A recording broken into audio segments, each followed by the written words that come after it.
Today we are taking a closer look at a statement from newshound guru Jeff regarding the historical value of the Iraqi dinar, the frequently discussed figure of $3.22, and the idea that Iraq could eventually restore the dinar to a much stronger exchange rate. This is a topic that continues to attract significant attention among Iraqi dinar followers, but it is also a subject where separating historical information from speculation is extremely important. The central argument in the statement is that many observers believe a future change in Iraq's currency could represent a reinstatement rather than simply a conventional revaluation. The discussion then points to a historical figure of approximately $3.22 and suggests that if sanctions were removed, the Iraqi dinar could potentially return to at least that level. The statement also compares Iraq with Kuwait, noting that the Kuwaiti dinar currently trades at a value above 3 US dollars and suggesting that Iraq could eventually return to a position slightly above Kuwait. That is certainly an interesting argument, but to understand what it actually means, we need to separate three different concepts: historical exchange rates, official currency policy, and future exchange rate speculation. First, the historical reference to approximately $3.22 needs context. Iraq has experienced major changes in its monetary system, political structure, oil revenues, foreign exchange arrangements, and international financial relationships over the past several decades. The Iraqi dinar's value has not been determined by one permanent historical benchmark that can simply be switched back on. Exchange rates are influenced by economic fundamentals and monetary policy. They are affected by inflation, foreign exchange reserves, money supply, fiscal policy, trade flows, investor confidence, interest rate conditions, and the credibility of the central bank. In Iraq's case, oil revenues are particularly important because the country relies heavily on petroleum exports to generate foreign currency. So, when someone says that removing sanctions would automatically restore the dinar to a historical rate, that conclusion goes beyond what the available economic mechanism tells us. Sanctions can certainly influence a country's ability to participate in international financial markets, conduct cross border transactions, and access certain forms of financing. But removing sanctions does not by itself establish a specific exchange rate. That distinction is extremely important for Iraqi dinar followers. A stronger international position for Iraq could create better economic conditions over time. Improvements in banking regulation, compliance with international standards, digital payments, correspondent banking relationships, foreign investment, trade infrastructure, and fiscal management could all contribute to a healthier financial system. But the exchange rate would still be determined by monetary policy and economic conditions rather than by a historical number alone. Now let's examine the comparison with Kuwait. The Kuwaiti dinar is one of the world's highest valued currencies when measured against the US dollar.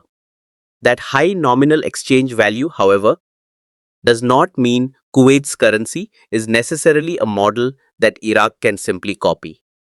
Kuwait has a different economic structure, different monetary institutions, a different population size, different fiscal conditions, and a different approach to exchange rate management. There is also an important point that often gets overlooked in online discussions about currency values. A currency having a high exchange value against the dollar does not automatically mean that the country's economy is stronger in every respect. Exchange rate denomination is only one part of the broader economic picture.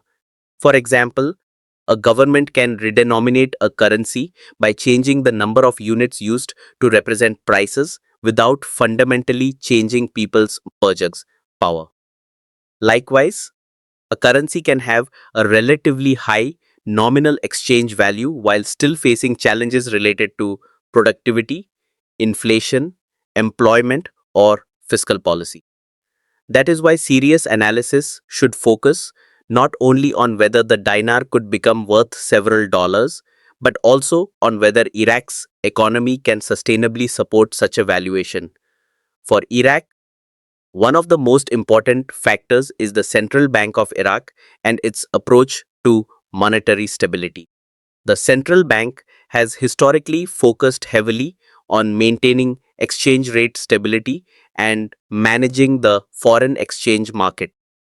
The country's reserves and oil export revenues provide an important foundation for this system, but long term currency stability also depends on the health of the domestic banking sector and the public's confidence in financial institutions. This brings us to the short term implications for Iraqi dinar followers. In the short term, statements about a possible reinstatement to $3, 22 or an exchange rate above Kuwait should be treated as commentary and speculation, not as confirmation of an upcoming official rate change. Unless the Central Bank of Iraq, the Iraqi government, or another authoritative monetary institution announces a specific policy decision, there is no basis for treating a particular future exchange rate as guaranteed. That does not mean economic reforms are unimportant. In fact, they are extremely important. Iraq has been working to strengthen its banking sector, improve financial transparency, modernize payment systems, and bring financial institutions closer to international compliance standards. These developments can have meaningful consequences for the Iraqi economy even if they do not produce an immediate dramatic change in the dinar's exchange rate.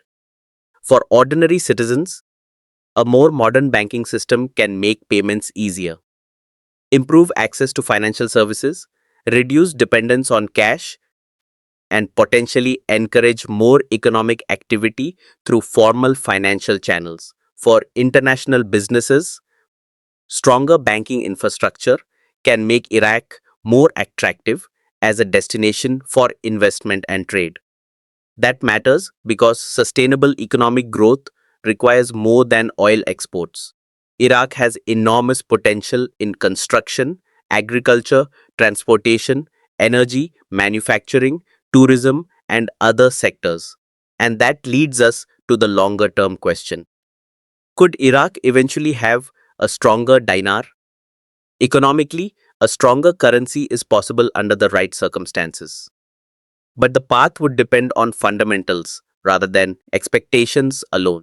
Iraq would need sustained economic stability, disciplined monetary policy, stronger institutions, deeper financial markets, greater diversification away from oil, improved investor confidence, and continued integration with the international financial system.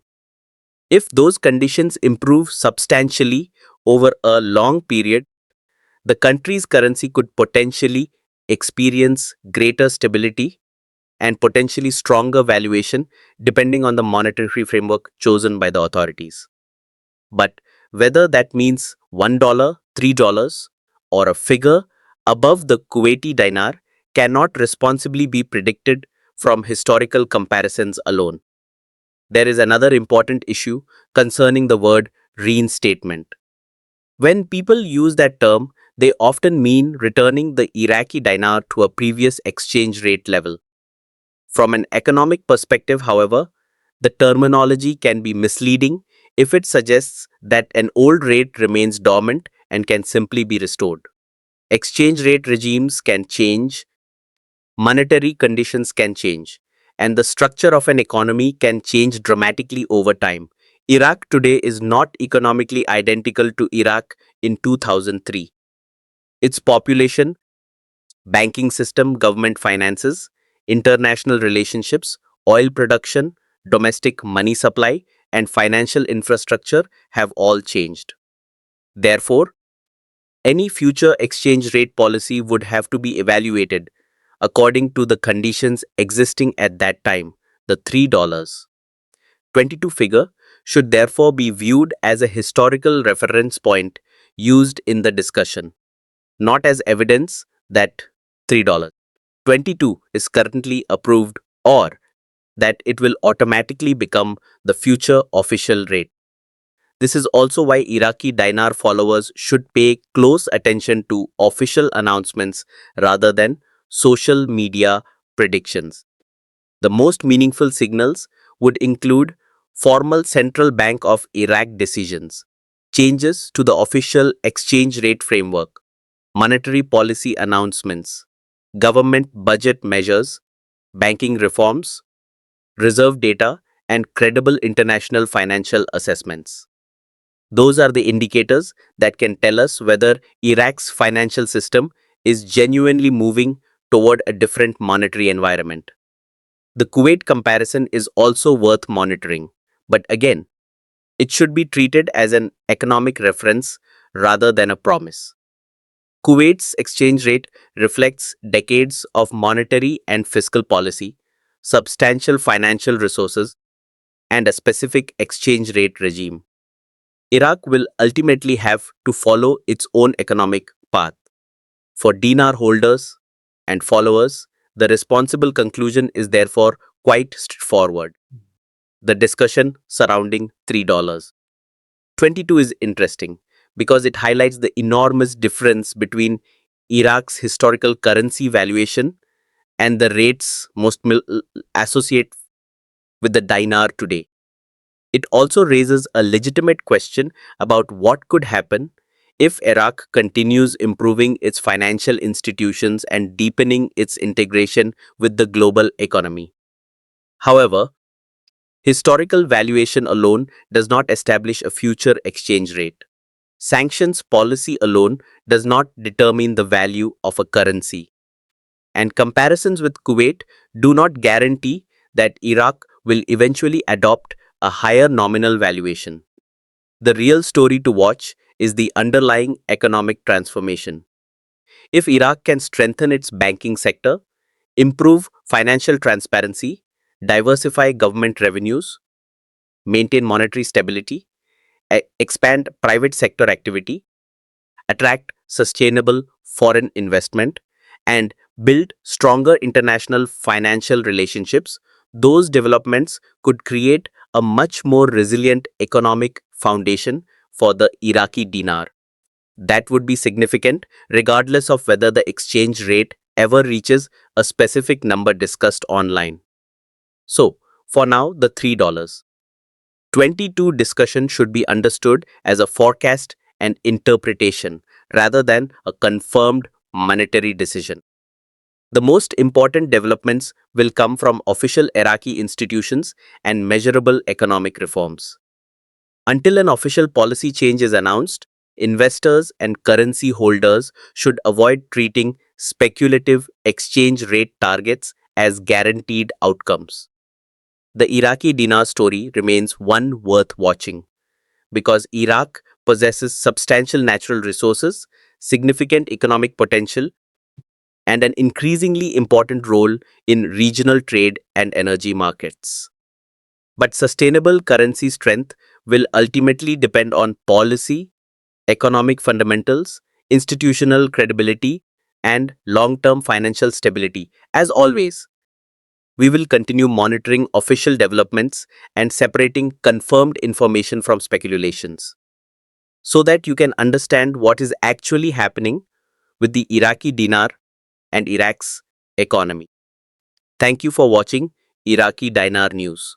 Make sure to subscribe to the channel and like this video for responsible, factual, and carefully analyzed Iraqi dinar updates.